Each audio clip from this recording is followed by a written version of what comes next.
지난주 화요일 저녁 68세의 한 남성이 거실 소파에 앉아 뉴스를 보고 있었습니다.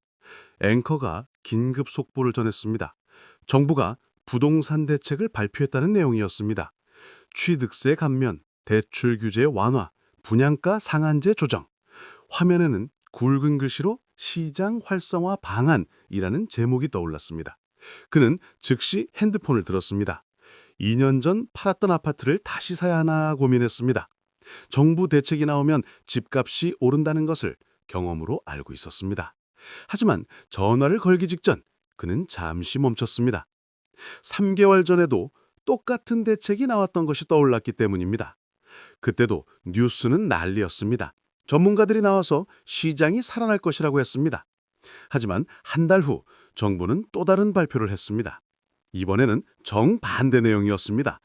규제를 다시 강화한다는 것이었습니다. 시장은 혼란에 빠졌고 그의 친구는 그 사이 잘못된 투자를 해서 큰 손해를 봤습니다. 그는 깨달았습니다. 정부 대책 발표를 액면 그대로 믿어서는 안 된다는 것을, 발표와 실제 시장의 반응 사이에는 큰 간극이 있다는 것을. 이것이 지금 대한민국 부동산 시장의 가장 큰 함정입니다. 정부 정책은 끊임없이 변합니다.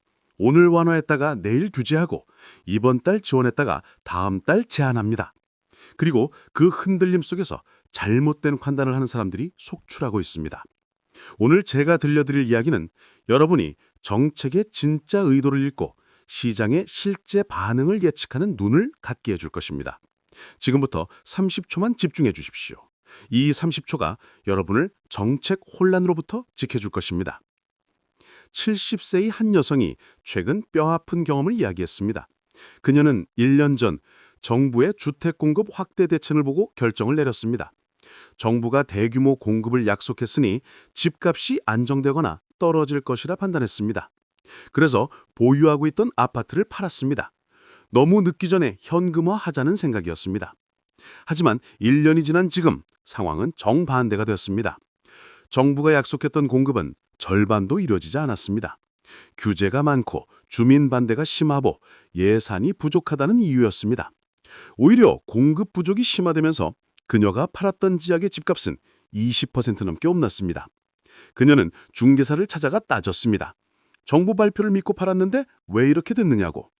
중개사는 씁쓸하게 웃으며 말했습니다. 정부 발표와 실제 실행은 다르다고. 발표는 정치적 메시지이고 실제 시장은 공급과 수요로 움직인다고.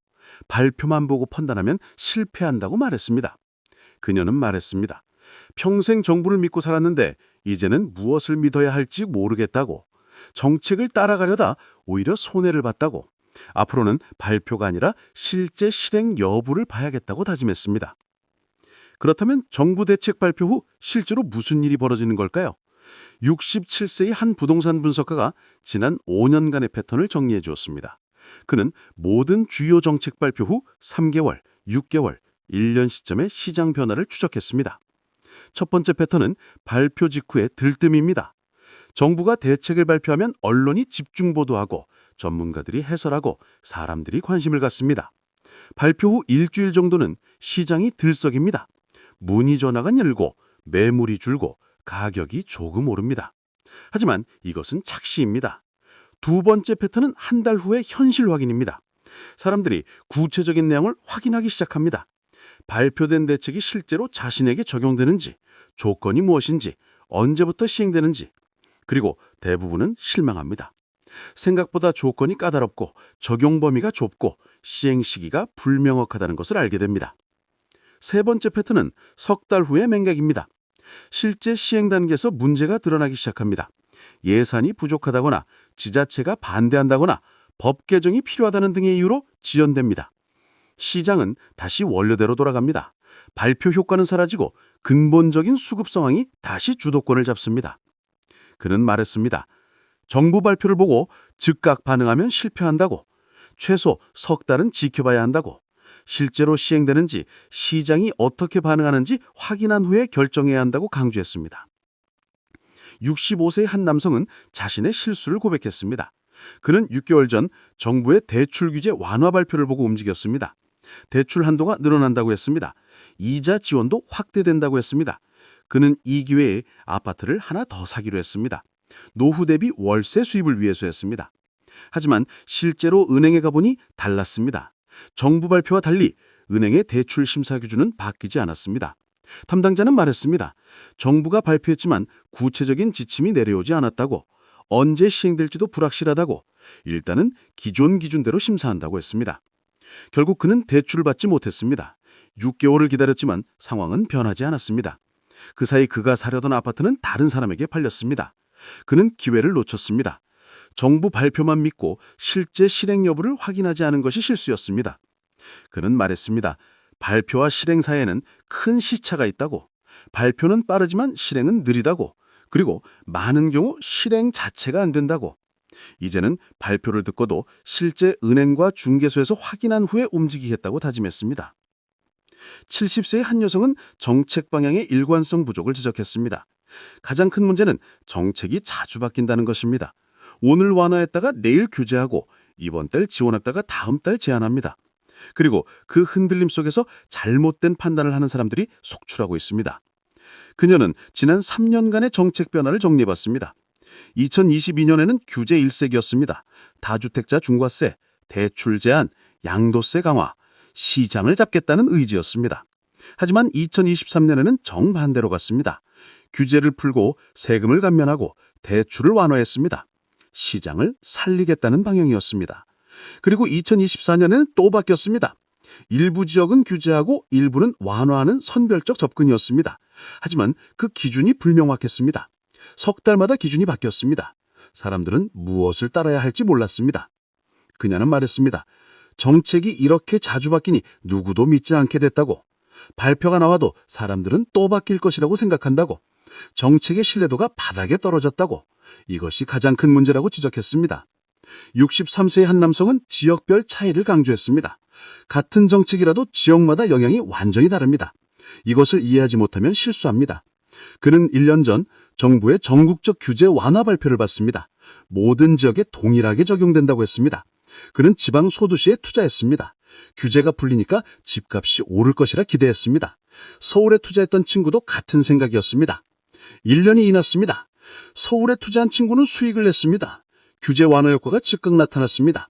하지만 그가 투자한 지방 소도시는 아무 변화가 없었습니다. 아니, 오히려 조금 떨어졌습니다. 같은 정책인데 결과는 정반대였습니다. 이유는 명확했습니다. 서울은 원래 수요가 많았습니다. 규제가 묶어두고 있던 수요가 풀리면서 즉시 반응했습니다. 하지만 지방소도시는 애초에 수요가 없었습니다. 규제를 풀어도 살 사람이 없으니 변화가 없었습니다. 그는 말했습니다. 정책을 볼 때는 해당 지역의 수급 상황을 먼저 봐야 한다고. 수요가 있는 곳에서는 규제 완화가 효과가 있지만 수요가 없는 곳에서는 아무 의미가 없다고. 전국 단위 정책을 지역별로 다르게 해석해야 한다고 조언했습니다. 69세의 한 여성은 정책의 진짜 의도를 읽는 법을 알려줬습니다. 정부 발표를 액면 그대로 받아들이면 안 됩니다. 그 뒤에 숨은 의도를 파악해야 합니다. 그녀는 오랜 경험을 통해 패턴을 발견했습니다. 정부가 규제 완화를 발표할 때는 시장이 너무 침체됐다는 의미입니다. 거래가 없고 건설사가 어려워지고 경제에 악영향을 미치는 상황입니다. 이럴 때 나오는 완화 정책은 진짜입니다. 실제로 시행될 가능성이 높습니다. 반대로 규제 강화를 발표할 때는 시장이 과열됐다는 의미입니다. 투기가 심하고 가격이 급등하고 사회적 불만이 커지는 상황입니다. 이럴 때 나오는 규제 정책도 진짜입니다. 강력하게 밀어붙입니다. 문제는 애매한 시기입니다. 시장이 딱히 과열도 침체도 아닐 때 나오는 정책은 정치적 메시지인 경우가 많습니다. 여론을 의식한 발표이거나 선거 앞전의 제스처입니다. 이런 정책은 실제 시장이 약하거나 흐지부지 됩니다. 그녀는 말했습니다. 정책을 볼 때는 시장 상황을 먼저 파악하라고, 지금 시장이 과열인가 침체인가를 보라고, 그리고 그 맥락에서 정책의 진정성을 판단하라고, 맥락 없이 발표문만 보면 실수한다고 강조했습니다. 71세의 한 남성은 실제 시장 반응을 추적하는 법을 제시했습니다. 정책이 발표되면 즉시 움직이지 말고 시장의 반응을 지켜보는 것이 중요합니다. 첫째, 거래량을 봐야 합니다. 정책 발표 후 실제 거래가 늘어나는지 확인해야 합니다. 국토교통부 실거래가 사이트에서 일주일 단위로 확인할 수 있습니다. 발표만 있고 거래가 없다면 시장이 반응하지 않는 것입니다. 둘째, 매물 변화를 봐야 합니다. 부동산 앱에서 해당 지역의 매물수를 추적합니다. 규제 완화 후 매물이 쏟아지면 오히려 가격이 떨어질 수 있습니다. 반대로 매물이 줄어들면 가격 상승 신호입니다. 셋째, 금융기관의 실제 대응을 봐야 합니다. 은행에 직접 전화해서 대출 조건이 실제로 바뀌었는지 확인합니다. 발표만 있고 은행 지침은 그대로라면 실효성이 없는 것입니다.